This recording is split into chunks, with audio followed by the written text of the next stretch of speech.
أعوذ بالله من الشيطان الرجيم بسم الله الرحمن الرحيم إنا أولى بيت واديا للناس للذي ببكة مباركا وهدى للعالمين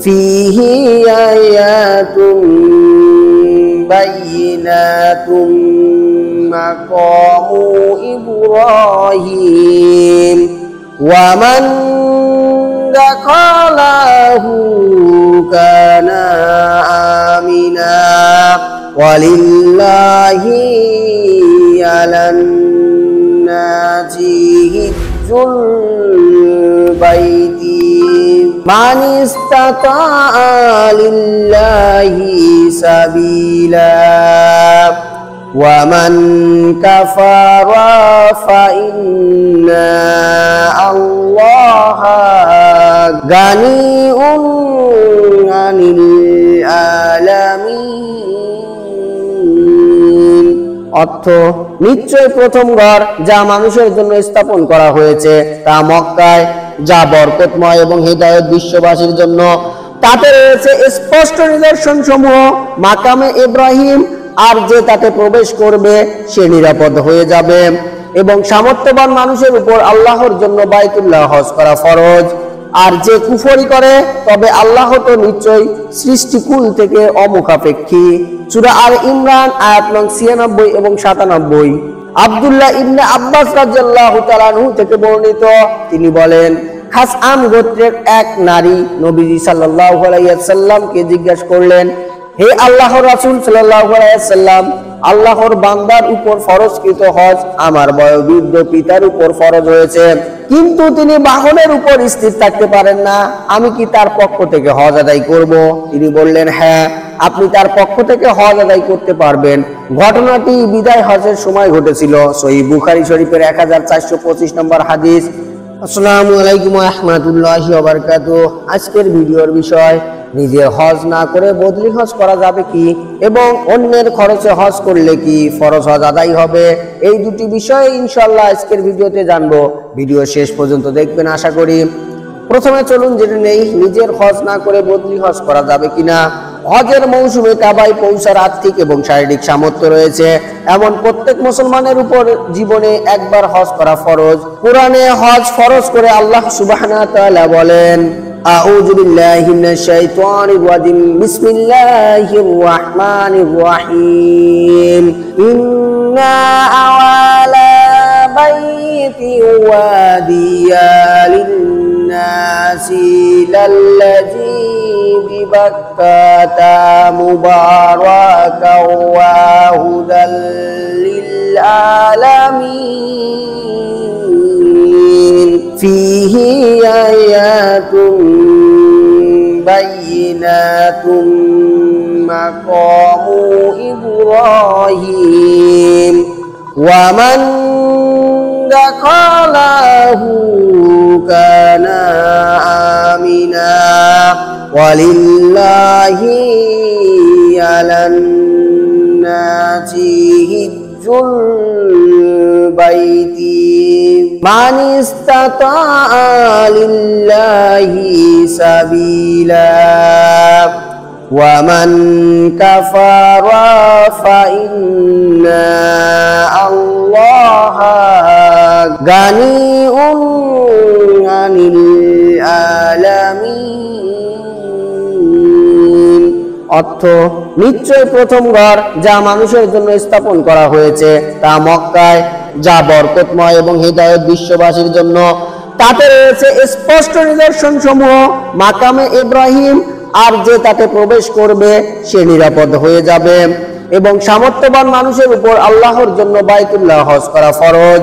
আর যে কুফরি করে তবে আল্লাহ তো নিশ্চয়ই সৃষ্টিকুল থেকে অমুখাপেক্ষী। সূরা আল ইমরান আয়াত নং 96 এবং 97।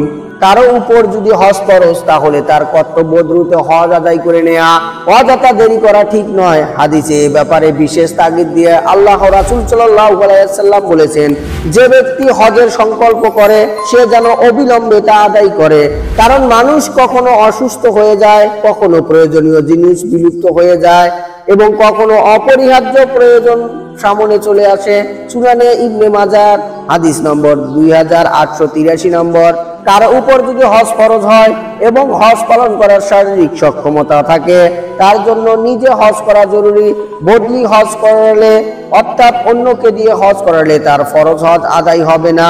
যার উপর হজ ফরজ হয়েছে এবং হজ আদায়ের সক্ষমতাও ছিল কিন্তু শক্তি সামর্থ্য থাকা সত্ত্বেও হজ করেনি, তারপর হজ আদায়ের সক্ষমতা হারিয়ে মাজুর হয়ে পড়েছে, এমন ব্যক্তির উপর নিজের পক্ষ থেকে বদলি হজ করানো অথবা মৃত্যুর সময় বদলি হজ করানোর ওসিয়ত করে যাওয়া ফরজ।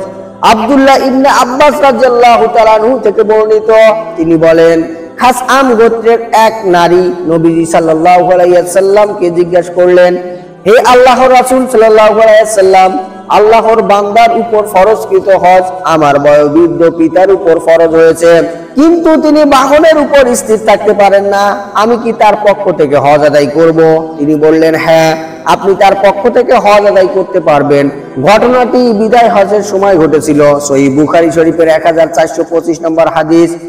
এমন কোন ব্যক্তিকে দিয়ে বদলি হজ করানো উচিত যিনি নিজের ফরজ হজ আদায় করেছে, নিজে হজ করেনি এবং হজে যাওয়ার সামর্থ্য নেই, অর্থাৎ হজ ফরজ নয়, এমন ব্যক্তিকে দিয়েও বদলি হজ করানো জায়েজ। যে ব্যক্তির উপর হজ ফরজ কিন্তু সে নিজে ফরজ হজ আদায় করেনি, তাকে বদলি হজ করানোর জন্য পাঠানো মাকরুহ তাহরিমি। আব্দুল্লাহ ইবনে আব্বাস রাদিয়াল্লাহু তাআলা আনহু থেকে বর্ণিত, একবার রাসূলুল্লাহ সাল্লাল্লাহু আলাইহি ওয়াসাল্লাম এক ব্যক্তিকে বলতে শুনলেন, আমি শাবরুমার পক্ষ থেকে হজ পালনের উদ্দেশ্যে উপস্থিত হয়েছি। আল্লাহর রাসূল সাল্লাল্লাহু আলাইহি ওয়াসাল্লাম বললেন, শাবরুমা কে? সে বলল, আমার ভাই, অথবা বলল আমার নিকট আত্মীয়। নবীজি সাল্লাল্লাহু আলাইহি ওয়াসাল্লাম জিজ্ঞাসা করলেন, আপনি নিজের হজ পালন করেছেন? সে বলল, না। নবীজি সাল্লাল্লাহু আলাইহি ওয়াসাল্লাম বললেন, তাহলে প্রথমে নিজের হজ পালন করুন, পরে শাবরুমার পক্ষ থেকে হজ করবেন। সুনানে আবু দাউদের 1811 নম্বর হাদিস। তবে এরকম কাউকে দিয়ে বদলি হজ করালেও হজ আদায় হয়ে যাবে, পুনরায় বদলি হজ করাতে হবে না।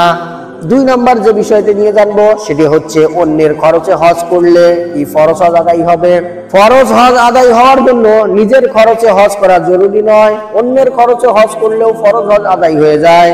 কারো হজে যাওয়ার সামর্থ্য না থাকা অবস্থায় কোনো ব্যক্তি বা প্রতিষ্ঠান যদি তাকে হজের খরচ দেয়, তাহলে ওই হজ তার ফরজ গণ্য হবে। সামর্থ্য হওয়ার পর নতুন করে হজ করা জরুরি নয়।